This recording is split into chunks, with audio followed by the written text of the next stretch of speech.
Bienvenidos a su programa Reflexiones Bíblicas, patrocinado por la Iglesia Adventista del Séptimo Día y creado para contribuir a su plan de lectura diaria de la Biblia. Con ustedes, el pastor Orlando Rosales. Salmo 11. Mientras David se hallaba fugitivo en el desierto de Sif, se reanimó en gran manera al recibir la inesperada visita de su amigo Jonatán.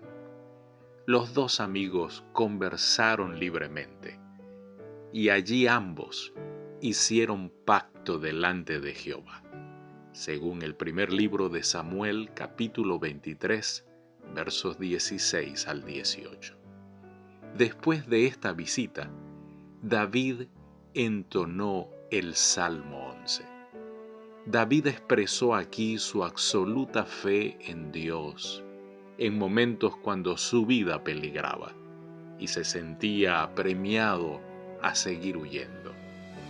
La estructura de este salmo muestra un interesante ejemplo de interrupción, figura de retórica en que se pasa rápidamente de una idea a otra, dejando inconcluso el sentido gramatical de las frases comenzadas. El tema central es la declaración de la confianza del salmista en el cuidado de Dios. Esta idea es interrumpida por las amenazas de los incrédulos. En hebreo, el lenguaje de este corto salmo, en que se usa mucho la asonancia, es vívido, pujante y directo. Los sonidos vocálicos predominantes en las terminaciones de los versículos varían de un versículo a otro. Se dice que María, reina de Escocia, recitó el Salmo 11 de rodillas sobre la guillotina mientras aguardaba el momento de su ejecución. En la hora de la prueba, este salmo también puede expresar nuestra confianza en Dios. Versos 1 al 3. En Jehová he confiado. ¿Cómo decís a mi alma que escape al monte cual ave? Porque he aquí, los malos tienden el arco, disponen sus saetas sobre la cuerda, para asaetear en oculto a los rectos de corazón. Si fueren destruidos los fundamentos, ¿qué ha de hacer el justo? El salmo comienza y concluye con una expresión de absoluta confianza. Que escape al monte cual ave. Quizás sea un proverbio usado para aconsejar a alguien a que busque en la fuga su única seguridad. ¿Quién podrá hallar al pajarillo que se esconde en el matorral o en las rendijas de las rocas? Para los hebreos, esta representación pudo haber sido muy vívida, pues muchas veces se habían refugiado en cuevas. David vive seguro porque se ha refugiado en Dios. Esta idea aparece con frecuencia en los Salmos. Versos 4 al 7. Jehová está en su santo templo. Jehová tiene en el cielo su trono. Sus ojos ven, sus párpados examinan a los hijos de los hombres. Jehová prueba al justo, pero al malo y al que ama la violencia, su alma los aborrece. Sobre los malos hará llover calamidades. Fuego, azufre y viento abrasador será la porción del cáliz de ellos. Porque Jehová es justo y ama la justicia, el hombre recto mirará su rostro.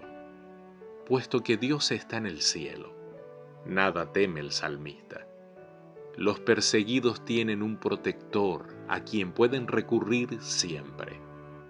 El salmista responde a sus consejeros con una convicción inequívoca: conoce a su Dios. Sus párpados examinan, dice el salmista. Dios examina todas las acciones de sus hijos, pero este escrutinio divino no debe alarmar. En su amor y justicia ve la esencia misma de la verdad.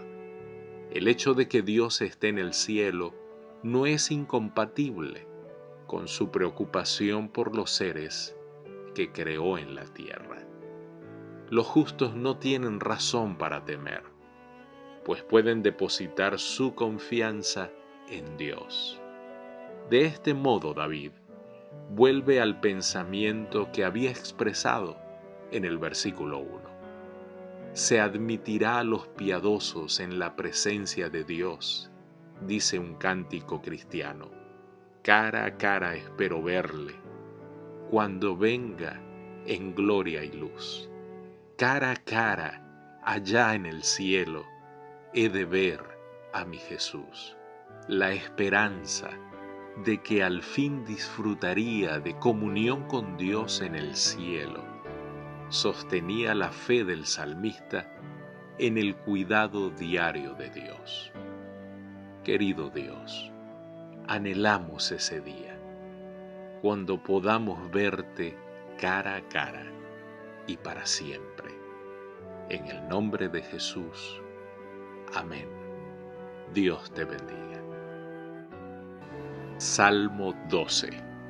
El Salmo 12 comienza con un lamento por la maldad general de la sociedad. Recuerda mucho la queja de Elías cuando afirmó en el primer libro de Reyes, capítulo 19, verso 10, lo siguiente: solo yo he quedado.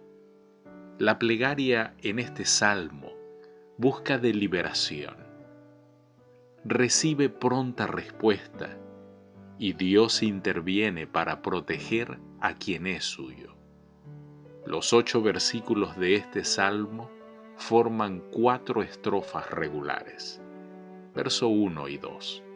Salva, oh Jehová, porque se acabaron los piadosos, porque han desaparecido los fieles de entre los hijos de los hombres. Hablan mentira cada uno con su prójimo. Hablan con labios lisonjeros y con doblez de corazón. El clamor, salva, oh Jehová, encuentra en el versículo 5 la respuesta a esta plegaria del salmista. Como Elías, el salmista creía que en todo el país solo él había permanecido fiel a Dios. Eso lo registra el primer libro de Reyes, capítulo 19, verso 10. El sentido de la palabra fieles es sinónimo de piadosos. En ese momento la degeneración nacional parecía casi total. El salmista se había olvidado de los pocos fieles, a los cuales se refiere en los versos 5 al 7. Deberíamos tener cuidado de no hacer resaltar demasiado la idea de que los piadosos siempre constituyen una pequeña minoría. Jesús dijo: también tengo a otras ovejas que no son de este redil. En Juan capítulo 10, verso 16. Dios tiene muchos fieles, de los cuales sabemos nada o poco. Doblez de corazón. Literalmente, con doblez de corazón, los impíos dicen una cosa, pero piensan otra. No puede depositarse confianza en una persona que tiene un corazón para pronunciar sus palabras y otro para ocultar sus propósitos. Versos 3 y 4. Jehová destruirá todos los labios lisonjeros y la lengua que habla jactanciosamente. A los que han dicho: por nuestra lengua prevaleceremos. Nuestros labios son nuestros. ¿Quién es Señor de nosotros? Usan el habla para lograr sus malos propósitos. Se arman de mentiras y engaño. en vez de usar manifiestamente la violencia, dependen de su habilidad de persuasión. Para lograr sus viles propósitos, emplean ese don que Dios quiso que sirviera solo de bendición para la humanidad. De todos los dones que hemos recibido de Dios, ninguno puede ser una bendición mayor que este, el don del habla.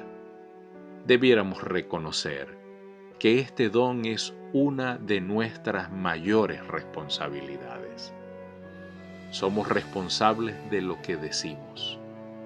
Muchos que admiten ser responsables de sus acciones, pero no de sus palabras, deberían meditar en la advertencia del Salvador en Mateo capítulo 12, verso 37. Versos 5 al 8. Por la opresión de los pobres, por el gemido de los menesterosos. Ahora me levantaré, dice Jehová. Pondré en salvo al que por ellos suspira. Tú, Jehová, los guardarás. De esta generación los preservarás para siempre. Cercando andan los malos, cuando la vileza es exaltada entre los hijos de los hombres. Cuando llegue el momento para que Dios intervenga, cuando ya los opresores hayan tenido suficiente oportunidad de revelar sus malas intenciones, se efectuará el juicio divino. Es frecuente en los salmos el uso del verbo levantarse para señalar la intervención de Dios en socorro de sus hijos.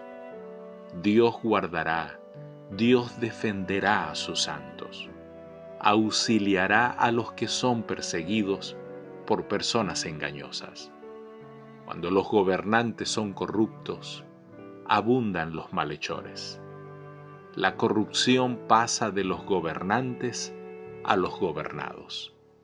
A pesar de este final realista del poema, el tono general del Salmo es de confianza en que Dios defenderá al inocente. El bien triunfará pronto, mis amados. Debemos mantener nuestra confianza solo en Dios y solo en Él siempre. Querido Dios, levántate y por favor libera a tu pueblo. Estamos deseosos de ir contigo a Canaán celestial. En el nombre de Jesús, amén. Dios te bendiga. Salmo 13. Este salmo comienza con un lamento en los versos 1 y 2. Sigue luego una plegaria, versos 3 y 4, y termina con una alabanza, versos 5 y 6.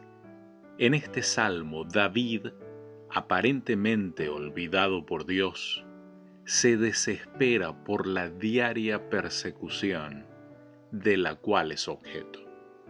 Ora fervientemente para que Dios lo auxilie y en respuesta a su oración recibe una nueva provisión de fe y de esperanza. La dramática transición de una etapa a otra hace de este un poema notable. Tal vez David lo compuso frente a las permanentes pruebas que sufrió a manos de Saúl. Ejemplifica el hecho de que cuando la gente piadosa se siente olvidada por Dios, tiene el privilegio de clamar a Él y de sentir la dulce seguridad de su cuidado. Versos 1 al 4. ¿Hasta cuándo, Jehová? ¿Me olvidarás para siempre? ¿Hasta cuándo esconderás tu rostro de mí? ¿Hasta cuándo pondré consejos en mi alma, con tristezas en mi corazón cada día? ¿Hasta cuándo será enaltecido mi enemigo sobre mí?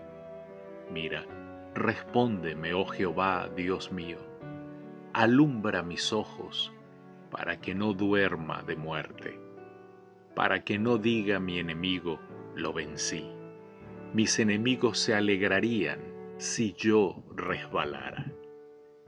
El salmista, sumido en dificultades que le parece que nunca terminarán, lanza este lamento tan humano.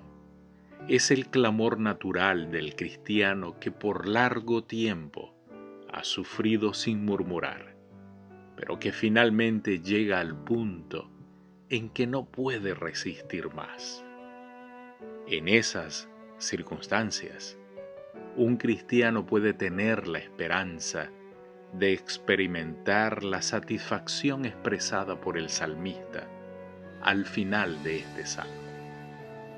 Se afirma que Lutero dijo: la esperanza se desespera, y sin embargo, la desesperación espera. La primera etapa de la dificultad del salmista es el pensamiento de que Dios lo ha olvidado. Desesperado clama mientras pregunta si esta situación puede seguir para siempre. En los versos 1 y 2 aparece 4 veces la pregunta ¿hasta cuándo?, para referirse a 4 distintos aspectos de las tribulaciones del salmista. La segunda etapa de su dificultad es la idea de que Dios ha escondido su rostro de él. No podemos gozar de bendición mayor que la luz del rostro divino. Cuando nos parece que esa luz se ha retirado, nos sumimos en desesperación. ¿Hasta cuándo debe seguir haciendo planes sin otro fin que la tristeza y el dolor? He aquí deja de lado el clamor de la desesperanza para orar en procura de alivio. Cuando lo vemos todo oscuro, necesitamos elevar la vista hacia la luz, pero sin permitir que la angustia del alma degenere en impaciencia. No es bueno que nuestras dificultades absorban toda nuestra atención. Bunyan, el autor del libro El Peregrino, declaró: percibo que es una antigua artimaña del diablo hacer que el hombre piense demasiado en sus pecados. En contraste con el versículo 1, y a pesar de sentir que Dios lo ha olvidado, el salmista lo llama Dios mío. El salmista amplía su oración y pide que Dios lo libre de todos sus adversarios, y no solo del que es el tema de este salmo. La plegaria da paso a la confianza. Versos 5 y 6. Mas yo en tu misericordia he confiado. Mi corazón se alegrará en tu salvación. Cantaré a Jehová, porque me ha hecho bien. La oración persistente obtiene la victoria sobre la depresión. Así lo muestra en los versículos subsiguientes a los versos 1 y 2. El salmista cambia la desesperación de una pregunta ¿hasta cuándo?, por un canto de alabanza. Querido Dios, ayúdanos a que en la desesperanza no perdamos la esperanza, que aún en medio de la oscuridad sean alumbrados nuestros ojos con la luz de la fe. Te lo pedimos en Jesús. Amén. Dios te bendiga. Salmo 14.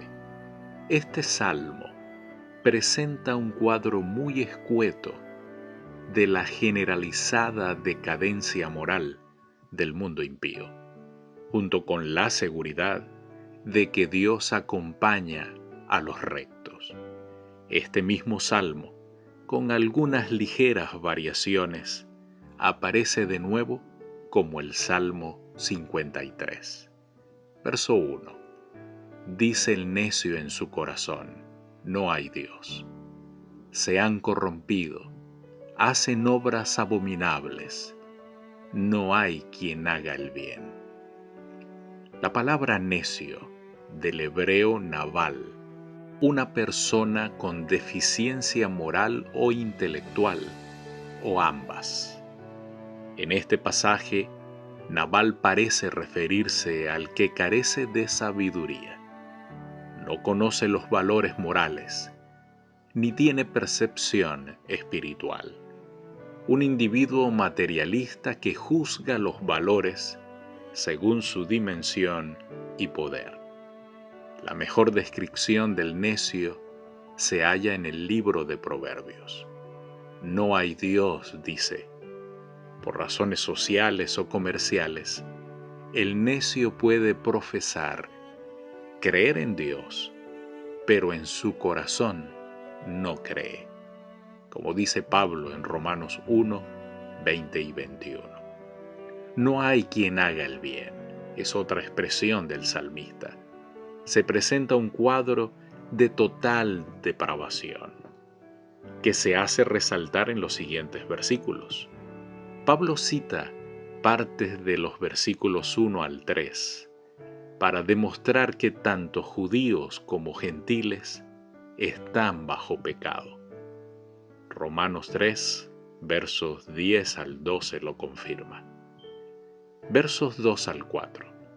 Jehová miró desde los cielos sobre los hijos de los hombres, para ver si había algún entendido que buscara a Dios. Todos se desviaron, a una se han corrompido. No hay quien haga lo bueno, no hay ni siquiera uno. ¿No tienen discernimiento todos los que hacen iniquidad? Que devoran a mi pueblo como si comiesen pan, y a Jehová no invocan. En contraposición con las aseveraciones del necio, verso 1, aquí se dice que Dios se asoma desde los cielos para examinar las actividades de los mortales, al igual como lo dice el Salmo 102, verso 19. Como en tiempos de Noé, el mundo parece estar maduro para el juicio, porque se desviaron, esto es, se apartaron del buen camino, se han corrompido, del hebreo alaj, verbo similar a una raíz árabe que se usa para describir la leche cortada. Esta raíz verbal solo se encuentra aquí, en Job 15:16 y en el pasaje paralelo del Salmo 53:3. No tienen discernimiento. Se pone esta pregunta en boca de Dios. ¿Será posible que los seres humanos tengan tan poco entendimiento como para pensar que Dios no castigue su depravación? El salmista luego dice mi pueblo, el residuo, la generación de los justos según el verso 5. El salmista se identifica con el pueblo de Dios, con su propia familia, con sus propios amigos. Versos 5 al 7. Ellos temblaron de espanto, porque Dios está con la generación de los justos. Del consejo del pobre se han burlado, pero Jehová es su esperanza. Oh, que de Sión saliera la salvación de Israel, cuando Jehová hiciere volver a los cautivos de su pueblo, se gozará Jacob y se alegrará Israel. Allí mismo, donde cometen sus iniquidades, cuando Dios se levante como juez, el terror se apoderará de ellos. Dios ayuda y protege a los justos. Los impíos se han burlado de los planes y los propósitos de los pobres que confían en Dios. Sión figura como si fuera la morada de Dios, desde donde Él reina sobre el mundo. Desde allí observa toda nuestra vida, justicias e injusticias. Nada escapa a sus ojos, y finalmente dará el pago de todas nuestras obras. El hecho de que parezca que el mal hace retroceder al bien en algunos escenarios no significa que el mal finalmente triunfará. Dios nos permite momentos de pruebas para perfeccionar nuestros caracteres, pero la victoria está asegurada. Querido Dios, gracias te damos, porque nada escapa a tu mirada de amor. Jamás quedará defraudada la esperanza de tu pueblo. En el nombre de Jesús. Amén. Dios te bendiga. Salmo 15. Con excepción del Salmo 23, el Salmo 15 quizás sea el mejor conocido y más apreciado de los salmos. Se lo ha llamado el Salmo del buen ciudadano y del caballero de Dios.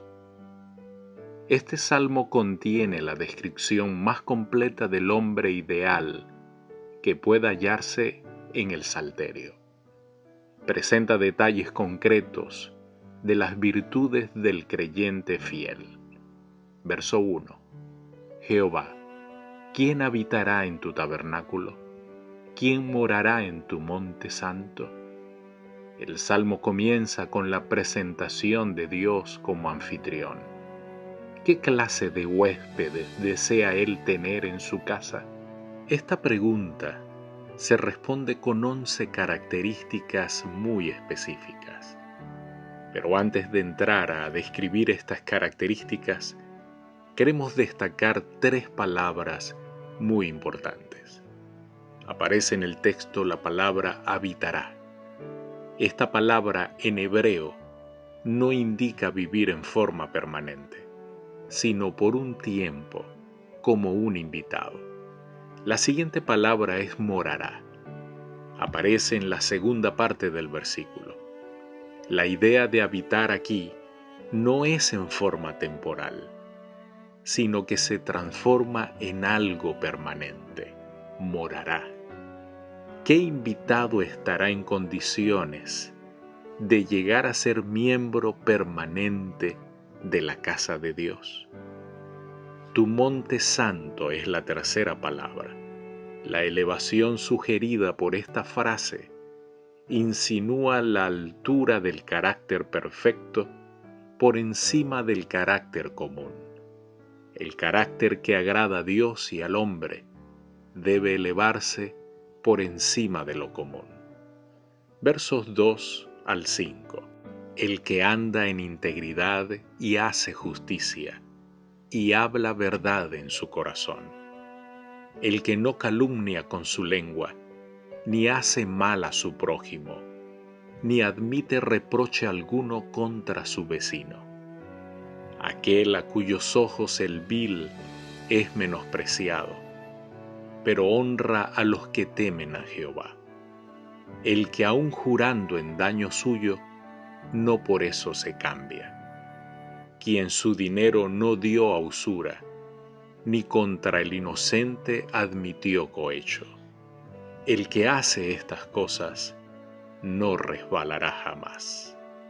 En los versos 2 al 5 se contestan en forma específica las preguntas paralelas del versículo 1.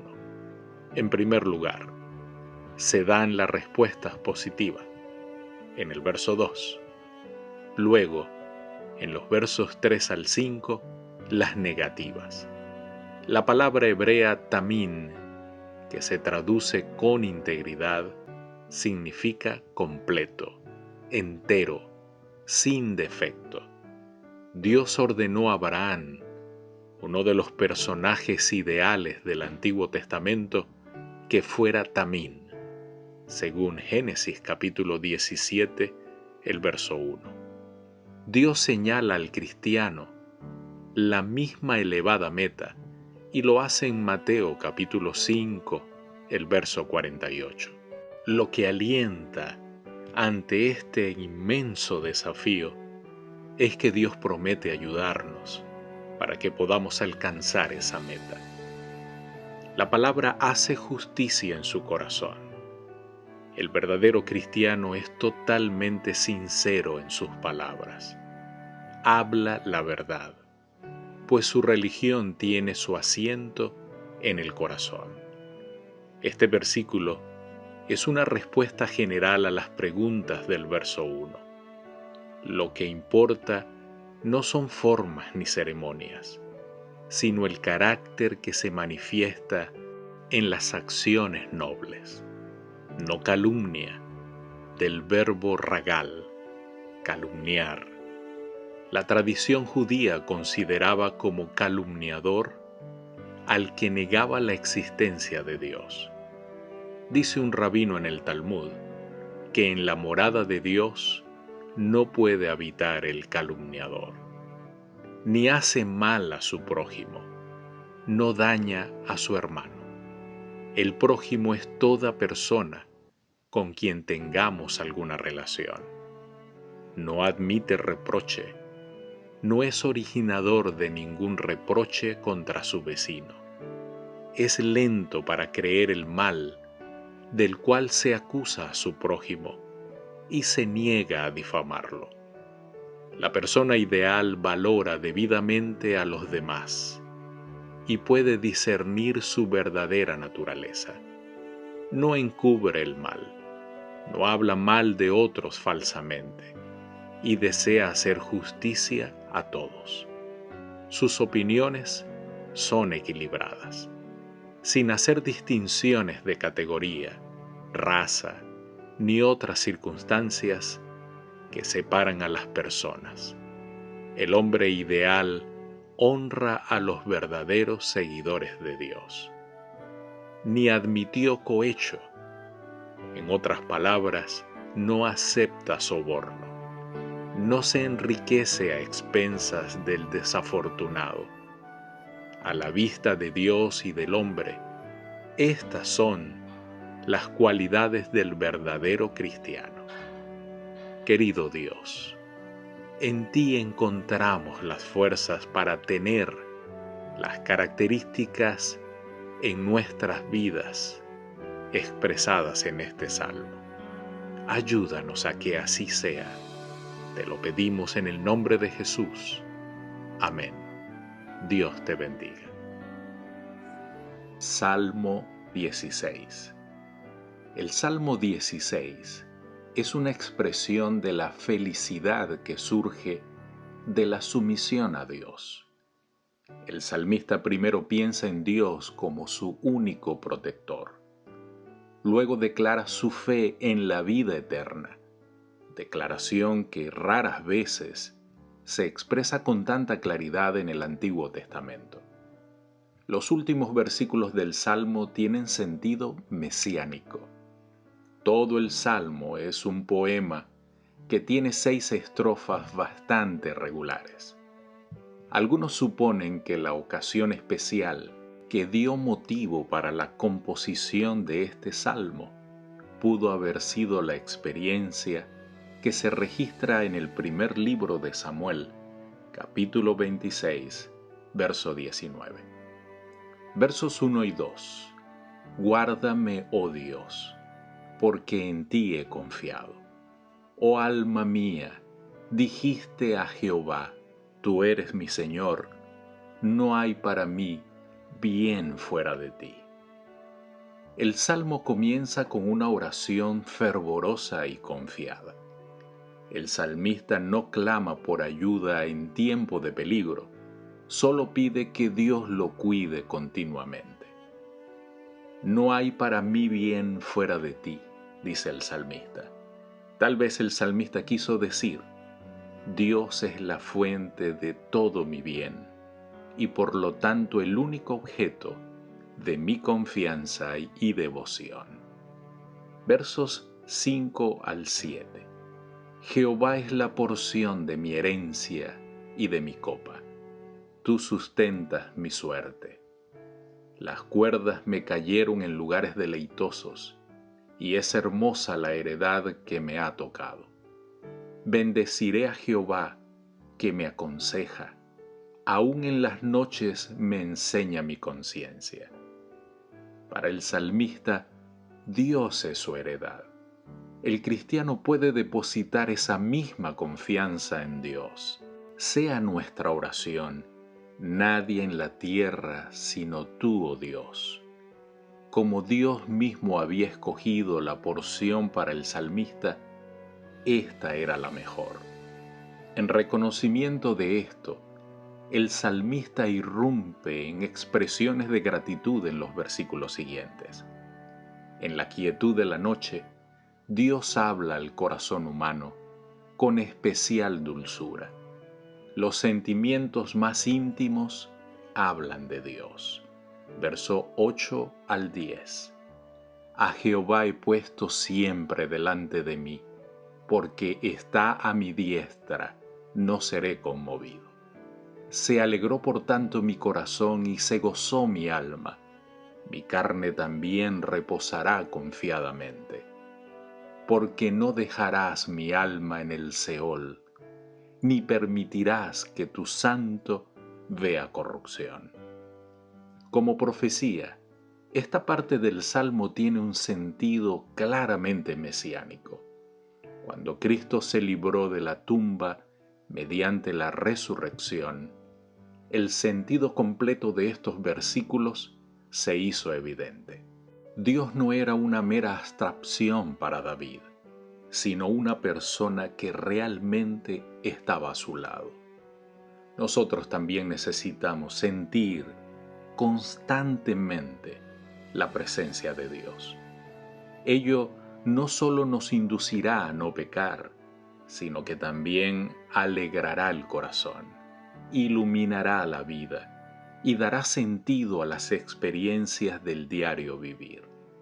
El cristiano bien puede regocijarse porque se halla sobre la roca de la eternidad. David es el más expresivo de los cantores. Cada fibra de su ser alaba a Dios. Su vida en la tierra es un goce anticipado de lo que será la vida venidera en el cielo. La melodía de la alabanza es la atmósfera del cielo. Verso 11. Me mostrarás la senda de la vida. En tu presencia hay plenitud de gozo, delicias a tu diestra para siempre. Este salmo es una hermosa expresión de lo que ocurre cuando el alma elige a Dios, se deleita en Él, repudia a los otros dioses, se satisface con lo que le da el Señor y en Él espera, ahora y para siempre. Bendita esperanza la que tenemos. Querido Dios, gracias Señor, porque eres la esperanza de tus hijos. En ti, oh Dios, siempre confiamos y eres nuestro Padre Celestial. En el nombre de Jesús. Amén. Dios te bendiga. Salmo 17. Acosado por sus enemigos, el salmista con frecuencia suplicaba en ferviente oración el favor de Dios. El Salmo 17 es una de esas oraciones que procura la vindicación de los justos. David afirma en ella su confianza en que Dios oirá su plegaria. Ruega que sea guardado en un mundo impío y medita en su satisfacción cuando por fin vea a Dios cara a cara. Versos 1 y 2. Oye, oh Jehová, una causa justa, está atento a mi clamor. Escucha mi oración, hecha de labios sin engaño. De tu presencia proceda mi vindicación. Vean tus ojos la rectitud. Como David confía en que la justicia está de su parte, puede pedir la ayuda de Dios. David ruega a Dios que lo vindique o lo defienda de sus enemigos. Dios es ecuánime con todos, sean santos o pecadores. Es algo que no podemos olvidar. Versos 3 al 5. Tú has probado mi corazón, me has visitado de noche, me has puesto a prueba y nada inicuo hallaste. He resuelto que mi boca no haga transgresión. En cuanto a las obras humanas, por la palabra de tus labios, yo me he guardado de las sendas de los violentos. Sustenta mis pasos en tus caminos, Señor, para que mis pies no resbalen. David sostiene que Dios, después de probarlo, lo ha encontrado inocente. David se había librado del pecado por haber acatado la palabra de Dios, y no por su propia fuerza. Cuando nos encontremos en una situación como la del salmista, haríamos bien en orar para ser firmes y constantes. Un pecado que se fomenta puede hacernos resbalar. Solo los principios puros pueden guiarnos por el camino correcto. Versos 6 al 9. Yo te he invocado, por cuanto tú me oirás, oh Dios. Inclina a mí tu oído, escucha mi palabra. Muestra tus maravillosas misericordias, tú que salvas a los que se refugian a tu diestra, de los que se levantan contra ellos. Guárdame como la niña de tus ojos, escóndeme bajo la sombra de tus alas, de la vista de los malos que me oprimen, de mis enemigos que buscan mi vida. Con fe cabal sigue orando David. Él sabe que Dios oye. El fervor de esta oración prueba que la primera parte del Salmo no es meramente una jactancia de su propia justicia. Tú me salvas, dice el salmista. Es imposible dejar de advertir alusiones al Salvador en las oraciones que hace el salmista. David reconocía a su Redentor como el ser más importante de su vida. El salmista dice que lo guarde como la niña de tus ojos. Tal vez se use este término para designar la pupila, porque en ella, como en un espejo, puede verse retratado en miniatura el que allí mira. La plegaria pide que Dios guarde al salmista como una persona protege la vista. A las sombras de tus alas. Esta frase tan común en los salmos recuerda al ave que protege a sus polluelos. Versos 13 y 15. Levántate, oh Jehová, sal a su encuentro, póstrales, libra mi alma de los malos con tu espada. En cuanto a mí, veré tu rostro en justicia. Estaré satisfecho cuando despierte a tu semejanza. Se presenta un vivo contraste entre el salmista y el mundano. En vez de envidiar al impío por sus placeres pasajeros, el salmista anhela tener la alegría de ver a Dios cara a cara. El compañerismo con Dios, la comunión con el Creador, es la mayor satisfacción del alma piadosa. Adquirir la naturaleza moral de Dios es el más excelso anhelo de un humano convertido.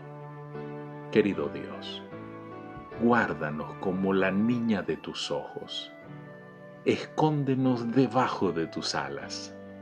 Solo así estaremos seguros. Que cada día tengamos esta confianza de seguridad, porque tú, Señor, eres nuestro Dios y nuestro protector. En el nombre de Jesús, amén. Dios te bendiga. Salmo 18, versos 1 al 3. Te amo, oh Jehová, fortaleza mía, Jehová, roca mía y castillo mío, y mi libertador. Dios mío, fortaleza mía, en Él confiaré, mi escudo y la fuerza de mi salvación, mi alto refugio. Invocaré a Jehová, quien es digno de ser alabado, y seré salvo de mis enemigos. David presenta a grandes rasgos la historia de las maravillosas liberaciones y victorias que Dios le había concedido. Este conmemorativo canto de triunfo es la historia de un corazón enteramente consagrado a Dios e íntegro para las cosas divinas. El relato del segundo libro de Samuel, capítulo 22, confirma que David compuso este himno. En este pasaje aparece, con algunas variantes, el mismo poema. Versos 6, 10, 16 y 17. En mi angustia invoqué a Jehová y clamé a mi Dios. Él oyó mi voz desde su templo, y mi clamor llegó delante de él a sus oídos. Cabalgó sobre un querubín y voló sobre las alas del viento. Envió desde lo alto, me tomó, me sacó de las muchas aguas, me libró de mi poderoso enemigo y de los que me aborrecían, pues eran más fuertes que yo. Todas las manifestaciones de la intervención sobrenatural procedían de Dios. Me sacó. El verbo hebreo aquí empleado se usa para referirse al rescate de Moisés. De las muchas aguas, posiblemente el poeta se refiera a la imagen del verso 4, en donde se describe como aterrorizado por los torrentes de perversidad. Muchas veces las aguas son símbolo de peligro. El enemigo era Saúl. Junto a este, el salmista incluye a quienes ayudaban a Saúl a perseguirlo. Versos 27 al 29. Porque tú salvarás al pueblo afligido y humillarás los ojos altivos. Tú encenderás mi lámpara, Jehová mi Dios, alumbrará mis tinieblas.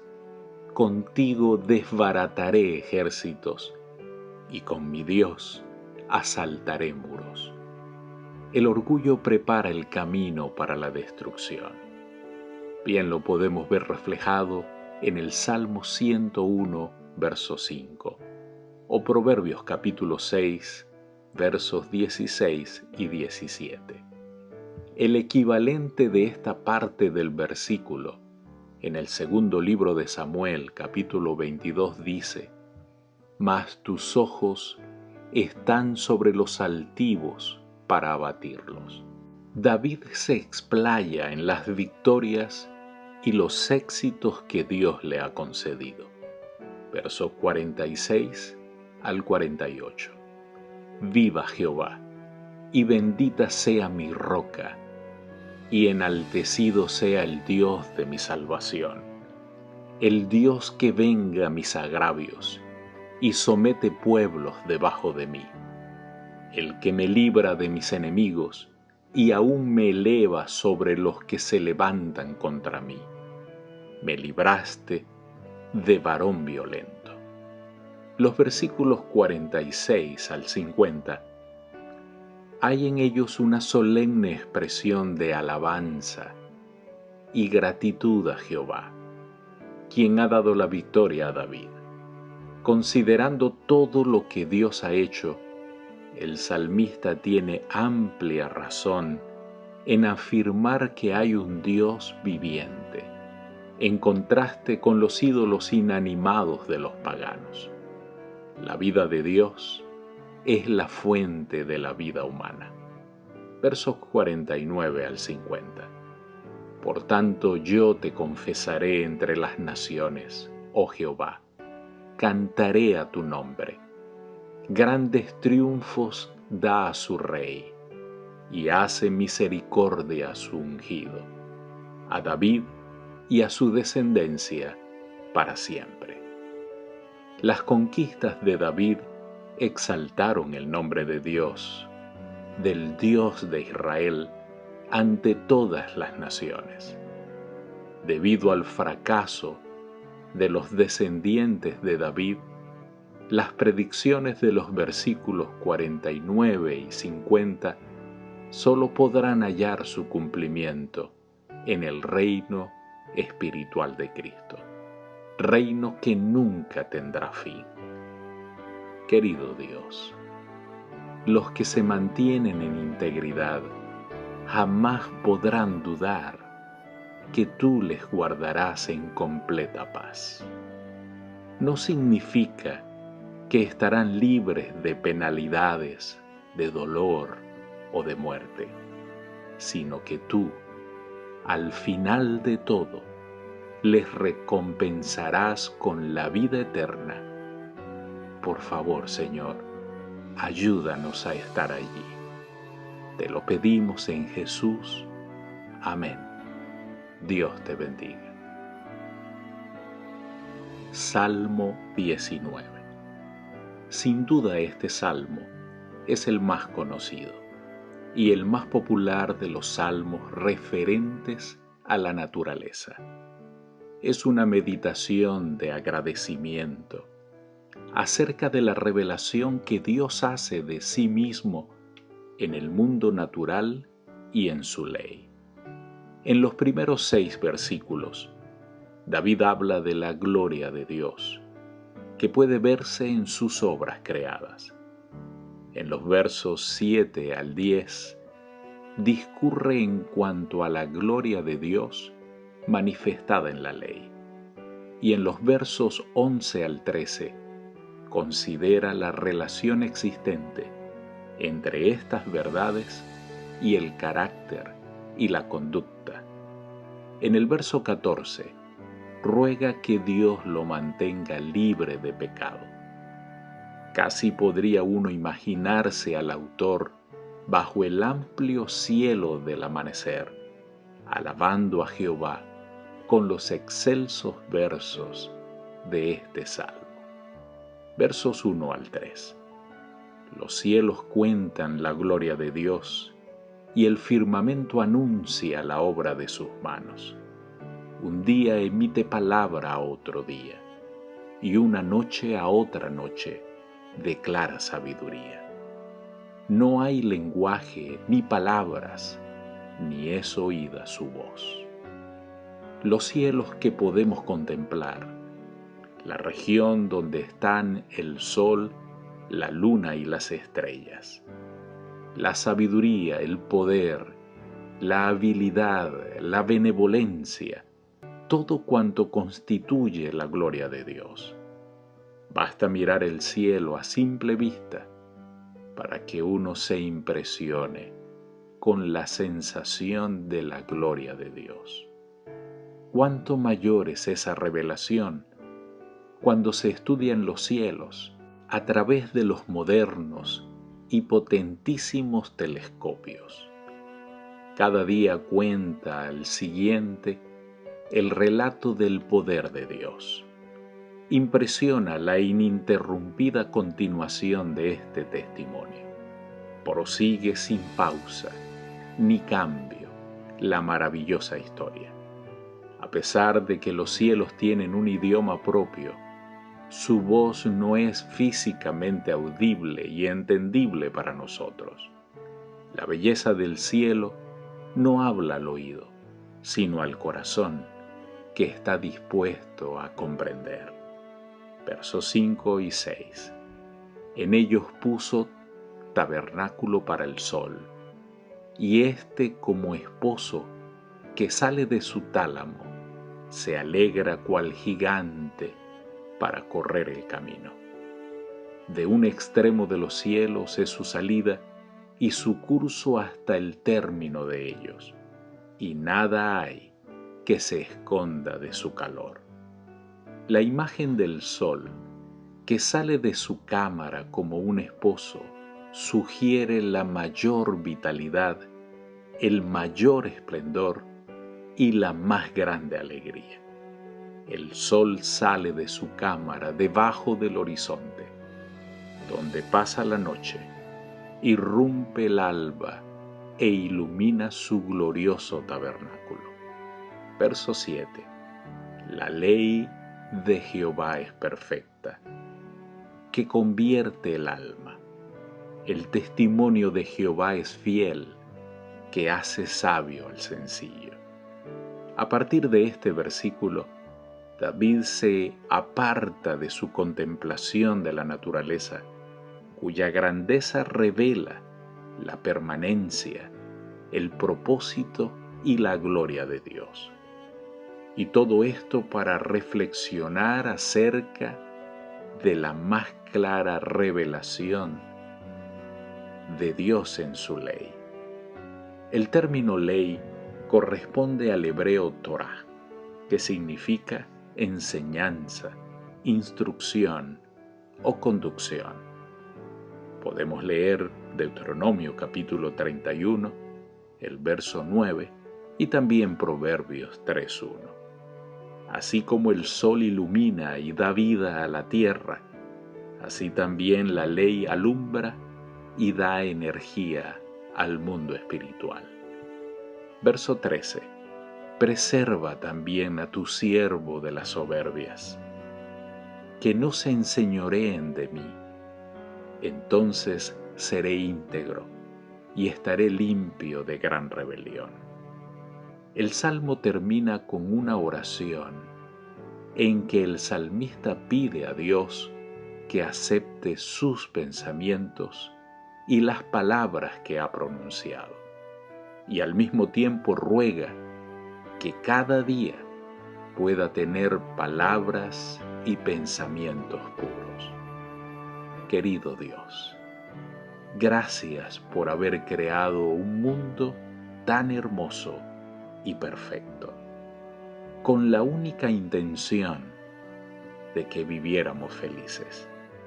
Gracias aún más, Señor, porque pronto lo restaurarás como al principio, y ya no habrá más dolor ni pecado.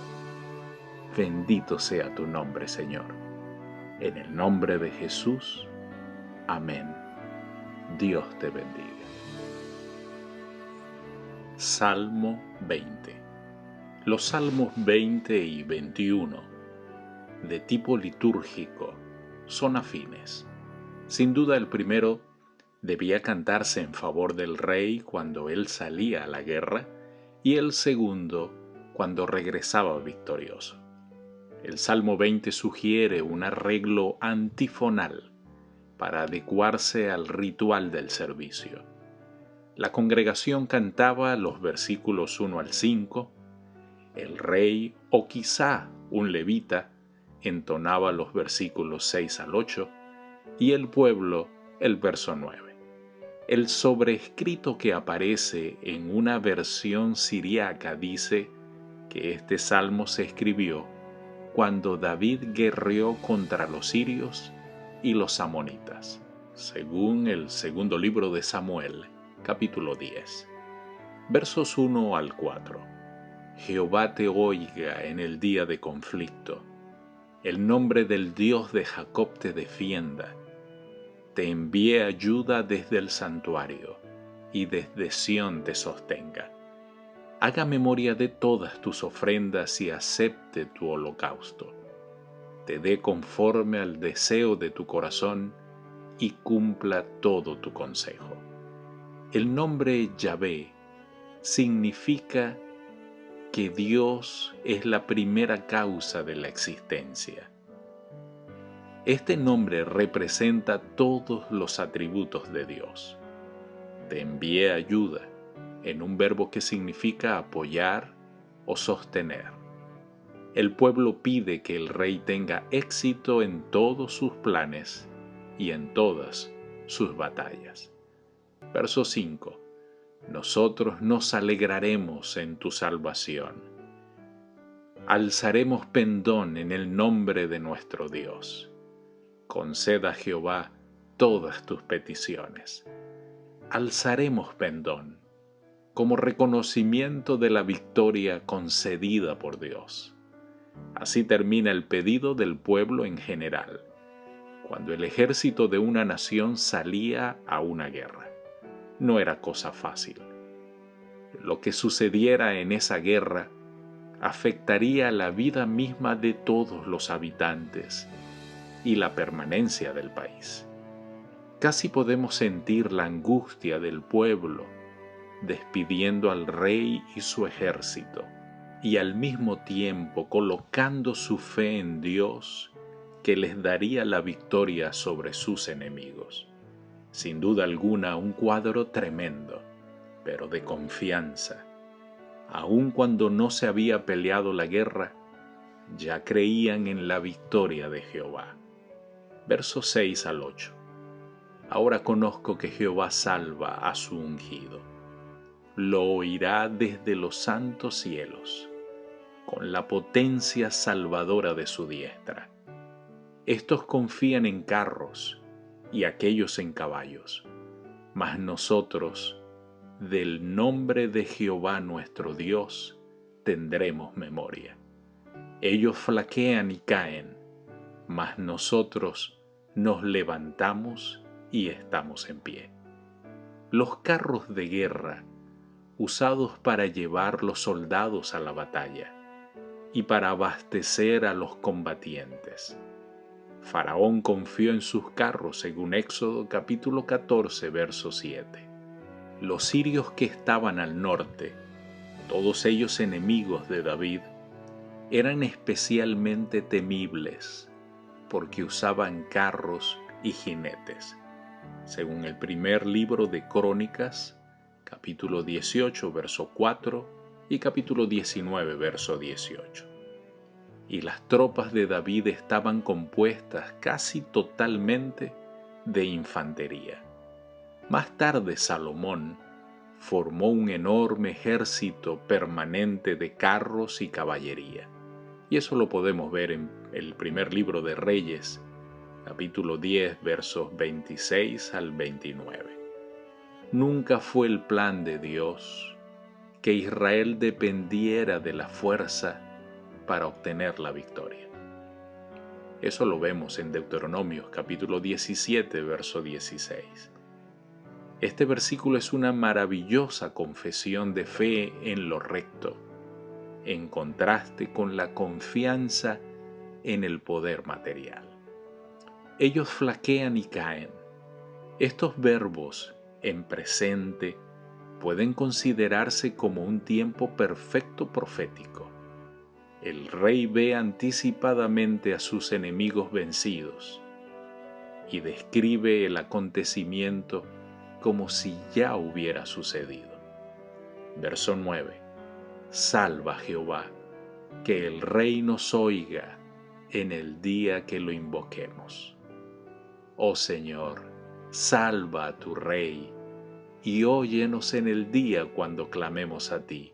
Se expresa así completa confianza en el Rey Celestial. Es probable que este versículo fuera cantado por la congregación en respuesta de los versículos 6 al 8. Querido Dios, cada día nos enfrentamos a nuestras propias batallas. Por favor, Señor, sálvanos y danos la confianza de que eso será una realidad. En el nombre de Jesús lo pedimos. Amén. Dios te bendiga.